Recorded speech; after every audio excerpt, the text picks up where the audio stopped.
Hey guys, welcome back to another episode of Salud with Robert Gardner. Really interested to do a review on this tequila. It's one of those interesting things. I first had this at a bar in Austin. I was thinking about this just a second ago. And I developed different associations depending on how I find something or where it came from or a lot of context, which is essentially, how you feel about the product, not the product itself. It's like, I don't know, if you had Bacardi rum and had a horrible date and you remember Bacardi rum that way, I guess is kind of what I'm saying.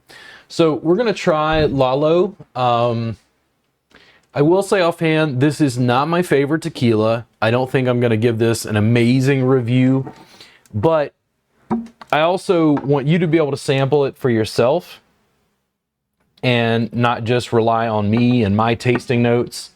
I find that this is actually, in my experience, a little better than what I remember from the first time I had it, but I'm still not completely blown away by it.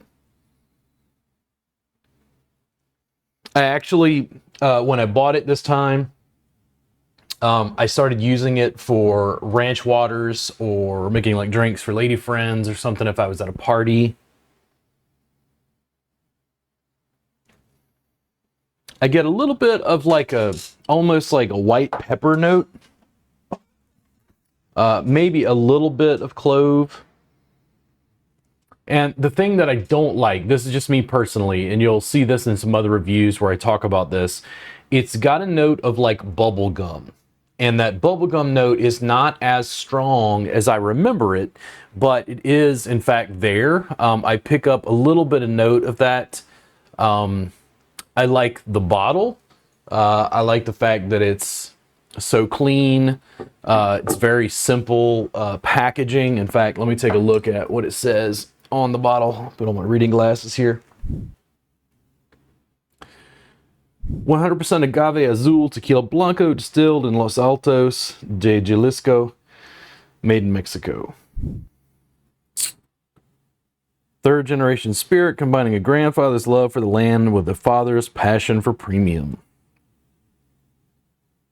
Complex essence of our agave plants and natural age of the mineral rich soil of the Jalisco highlands. Inhale, sip, exhale. It's our ritual of drinking, our mantra for living. That note of the agave, that note of like the bubble gum I was talking about, I just don't particularly care for it, and it's nothing bad about LALO, like this particular tequila. I'm not going to give it like a amazingly negative review or anything like that because of it. It's just a note that I just personally don't care for as much. The last one I remember, and I think this one is lighter than Cimarron. The Cimarron, if I'm rolling my R's right correctly, by the way.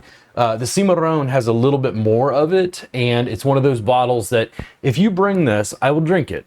I will not complain. It's just one of the notes I've noticed over time with tequilas that I just don't particularly care for.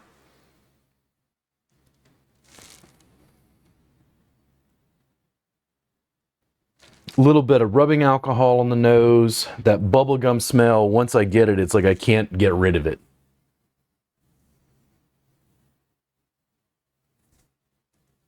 Little bit of cooked agave notes.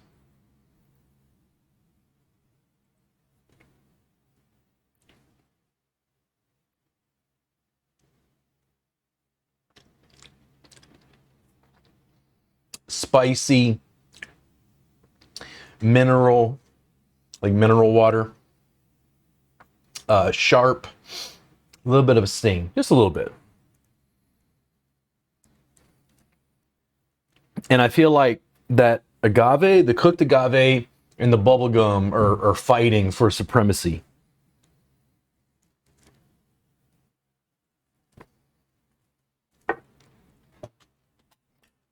Let's take a quick look at their website and see what it's got to say.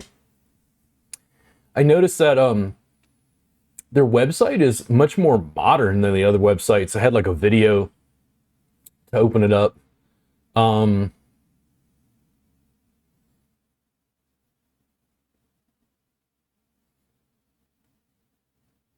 We distill only twice to maintain the integrity of our agave and add no flavors or additives, which is also nice to know that it is additive free. The sticker was not on the bottle, but Tequila Matchmaker is where I usually get that information from. Agave yeast and water to honor the complex essence of agave.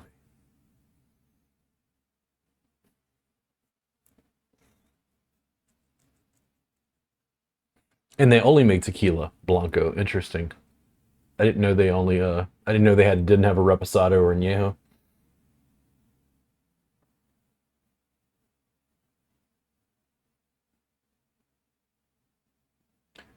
Smell the top notes of cooked agave, sweet potato, cinnamon, and a hint of dulce de leche. Huh.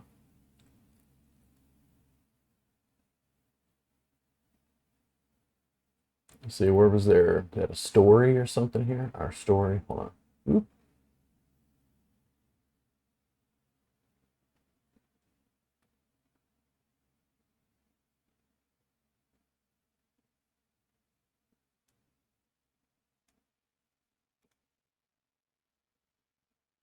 Don Julio Gonzalez, father of our co-founder and maestro tequilero, who was also named Lalo.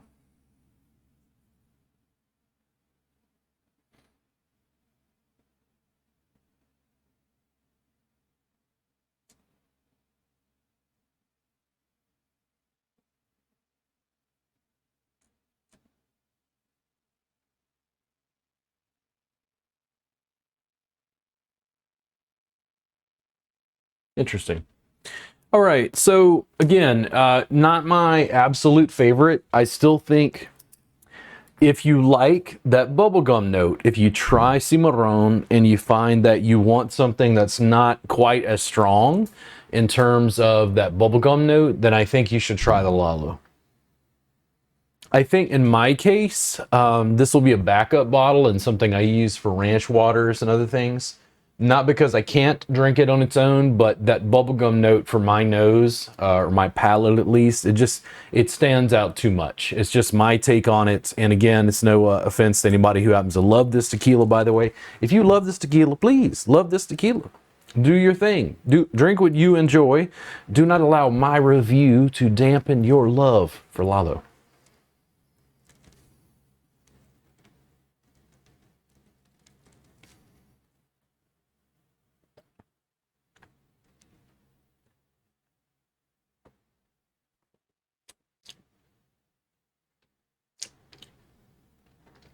I still get more like clove, not cinnamon. I could see the fruit maybe they mentioned, and the cooked agave for sure. But this just isn't for me. This isn't going to rank at the top of what I drink. It's going to be quite interesting to see over time what other notes I pick up and what I actually like. We're about to do another review of another very interesting tequila I'm very excited about, and we'll see how that goes. If you like LALO, just comment down below and tell me, like, if you're drinking it neat, if you're drinking it on its own. When I say neat, what I mean is, are you drinking it as a sipping tequila? Are you mixing in drinks? I noticed that the El Tequileño, that I love so much, the El Tequileño is actually a mixto, which I did not know when I reviewed it. I will still drink that on its own, but I started, because it's so inexpensive, it's like $23 a bottle. I started using that for ranch waters, and it is just perfect. It is also just amazingly inexpensive. I think even compared to this bottle. This wasn't over the top. I want to say this was about 36, by the way. But that El Tequileño Mixto, I use it for like mixed drinks, or if I'm making margaritas or something like that for people. An occasional Paloma, if somebody's being crazy and wild here in Austin.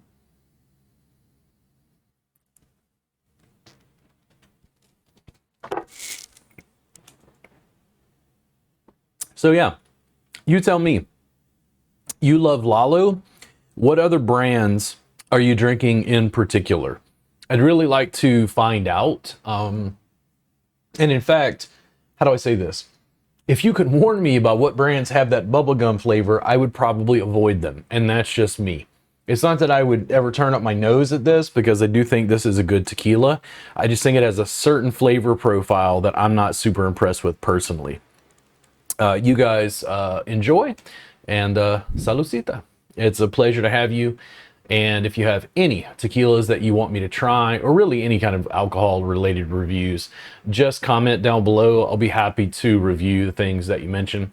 You guys have a good one, and thank you so much for tuning in for Salud with Robert Gardner.